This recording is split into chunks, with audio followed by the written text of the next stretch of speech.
Hello guys and welcome to Tech Tricks tutorial. In today's video, I will show you how to turn off the charging animation on your Samsung device. First, unlock your device and open the Settings app.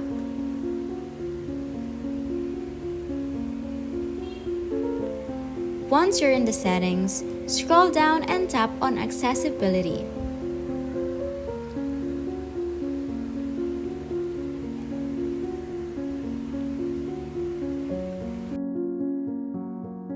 In the Accessibility menu, look for Visibility Enhancements and select it.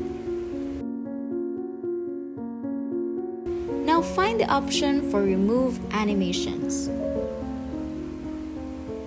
Toggle the setting on to disable the charging animation. Once you've made this change, you can exit the settings. And that's it! You've successfully turned off the charging animation on your Samsung device. If you found this video helpful, please give it a thumbs up and subscribe for more tech tips and tricks. Thanks for watching, and I'll see you in the next video. Bye!